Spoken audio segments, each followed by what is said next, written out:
guys, it's Sophia, and I'm here today to talk to some of the members of the Interact Club. I am here with Josh, who is a junior this year from the Interact Club, and he's going to tell us a little bit about who the Interact Club is and what they are all about. Here's a wipe. So the Interact Club is a club where we help out the community. We work with people between ages 12 to 18, and we basically work alongside the Rotary Club, and we organize events and projects every year to help out the community. And now I'm here with Tyler, a senior in the Interact Club. He's going to tell us a little bit about what they're doing at the moment. So currently we are trying to also get a club going at Brackman Middle School. We are trying to come up with different ways to fundraise for Barnegat High School, but due to the circumstances with COVID and everything, it's a little hard to do that. So we're trying to figure out ways that we can do that while involving social distancing and following the CDC guidelines. We believe in service above self. So go spread the word and join the club. All are welcome. If you need any contact information, contact the Interact Club at bhs.interact with 2 T's at the end @gmail.com. If you wear glasses, then you already know wearing them with a mask can be a bit tricky, so I'm going to show you some ways to prevent your glasses from fogging. The key thing to making sure your glasses don't fog while wearing a mask is to make sure the mask actually fits your face. And so one way to do that is you take your medical mask, or the blue ones, and you fold it in half.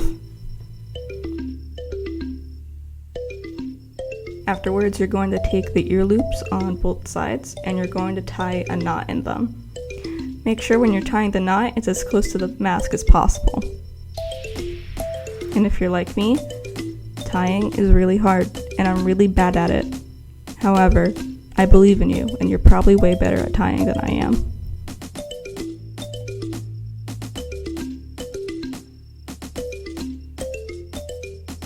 After you're done tying the knots, you're going to open up your mask and push it out, and then the 2 flaps that have been created by the knot, you're going to push those inward.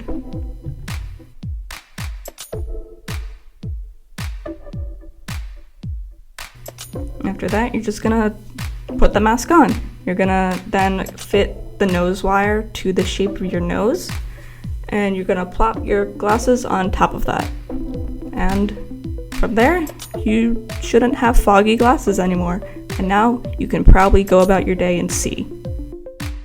Just a quick side note, this is what the knots should look like after you tie them. As I said before, the knots should be as close to the mask as possible in order to keep the side flaps from popping out.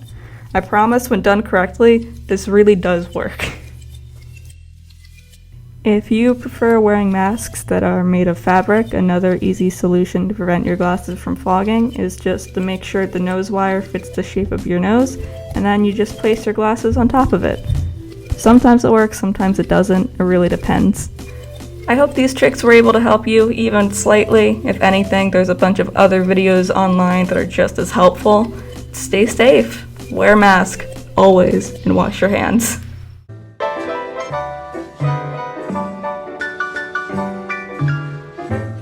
My name is George, and I'm here with Mrs. Sellers, who is advisor for Cyber Patriot and Girls Who Code. When is the first meeting day? So our first meeting for Cyber Patriot is this Wednesday, September 30th. And for Girls Who Code, it's this Thursday, which is October 1st at 2 p.m. How do you expect this year to be different from last year? So for Cyber Patriot, we have to compete all virtually this year. So it's going to be different where we're not all in the same room, being able to work together. We have to work together virtually over Google Meets. So it's going to be very different this year in regards to that. For Girls Who Code, this is the first year we have had. Actually, we haven't had it in a few years. So this will be the first year. It's also going to be done virtually. So it'll be different in that means as well. So for my Cyber Patriot Club, I'm just looking for people interested in cybersecurity. We've had some major turnouts the last 2 years in people joining our club. So hopefully this year we have as good of a turnout. For Girls Who Code, it is of course open to all girls who are interested in computer science or think they might be interested in computer science, but it'll be a fun time. How did you change the club this year? So for Cyber Patriot, we had to change it to be all virtual this year. That's really the only major change. And then for Girls Who Code, it's just kind of brand new again, so no changes there either. Okay.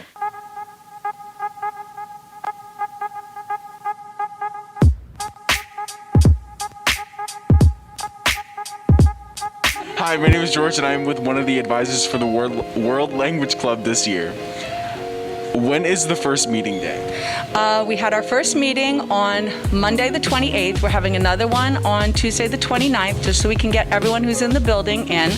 But we also have availability we're watching the meeting virtually, so everyone can attend, even if you are all virtual students. We'll have at least one meeting a month. So the one next month is October 13th. It is a virtual meeting to elect officers. How do you expect this year to be different from last year? Well, I'm sure it's going to be different because of COVID and the restrictions that we have. If we have too large of a group for any one meeting, we'll be in the courtyard or the gym or the auditorium, depending on availability. So that will be slightly different.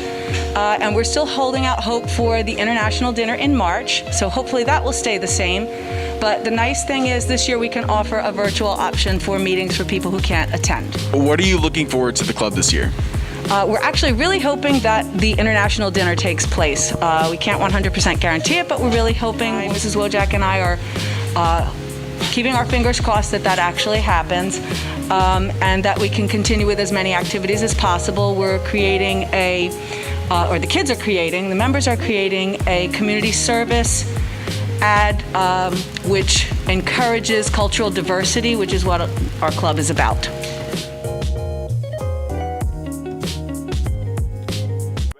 I'm interviewing Mrs. Rossi, who is the advisor for the Journalism Club this year. So, when is the first meeting day? The first meeting was actually last week. It was last Wednesday, but the awesome thing about this year is that there's a lot of flexibility. So at any point, if any student is interested, we can meet in person after school. We can schedule a date, or we can do it virtually. So there are definitely options as far as meetings.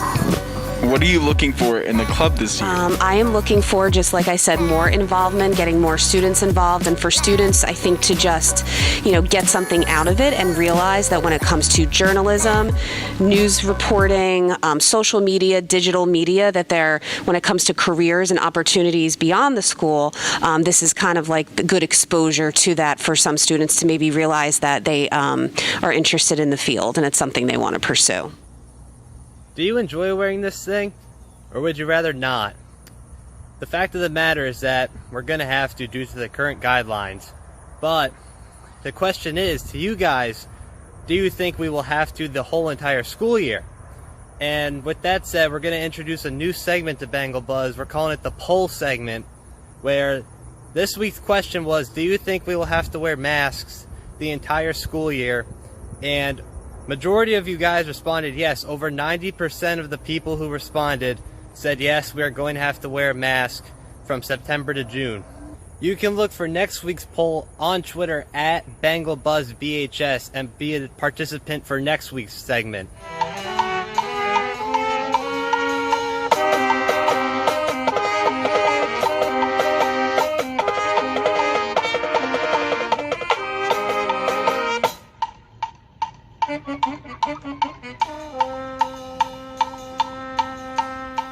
Hi, I'm Emily Guinan, and today I'll be discussing the pros and cons of virtual learning.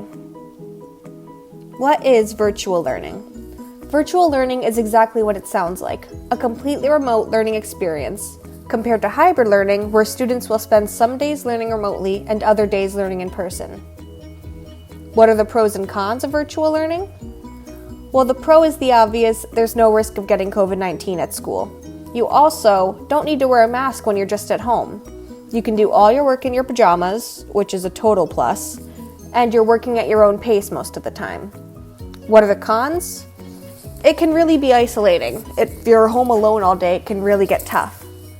And of course, Google Meets don't really compare to being in person. And sometimes it can be a lot harder to ask for help depending on what your comfort level is. And never mind all the at-home distractions like siblings, pets, your phone. It's a lot easier to get sidetracked. But which is better? That's up to you. For some students, virtual learning has improved their grades, mental health, and school experience. But for others, it's done the opposite. It really depends on each student's individual situation. For some kids who have immunocompromised relatives and parents, this is the only option.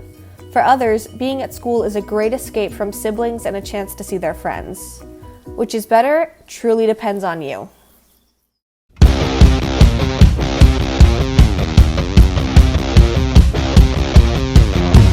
Lucas Holland, I'm the varsity soccer goalie. I'm a sophomore this year. I'm Jesse Headland, I'm varsity left mid, sophomore too. How do you guys think the season's going to go this year? Right now I'm not totally sure. We just need to figure out some things with the team, get some more chemistry going. We had a rough start to the season, not going to be honest, but any opinions? I mean, we just need to build chemistry too. I mean, that's the only thing. I mean, 2 losses isn't going to define a season, but we'll get better, I think. Hi, I'm Summer Perry. I play cross country. I'm in 10th grade, and I think this season is going to go pretty well, hopefully. Hi, my name is Caitlin Ty. I'm in 10th grade, and I run cross country. And I think the season's going to go amazing. I'm Megan Cheney. I run cross country. I'm in 10th grade, and I think the season's going to be pretty good. My name is Matthew Cheney. I play soccer for Barnegat High School. I play on varsity. I play left back. How do you think the season's going to go this year? Kind of rough, but we'll get through it. Travis Hoffman, left guard, varsity, senior. So how do you hope the season goes this year, Jack? I hope we can, make playoffs and take a big run there. It's Robert Armstrong. I'm a senior. Play fullback and defensive end for varsity team. I feel like that our season will be great, and we are gonna demolish teams, and we're gonna win a lot of games. I'm Sophia Azari, and I'm on the varsity girls soccer team. I'm in 10th grade, and I play left midfield. So how do you think the season's going to go this year? I think it's going to go great. Hello, my name is Kira. I'm a senior, and I'm the captain of the Barnegat varsity dance team. So how do you think the season's going to go this year? We're hoping that it's going to go well. It's a little tricky because we don't know if we're going to get to go to any competitions and whatnot, but we're trying to stay positive, and we hope that everything works out. You got the spirit. We got the spirit.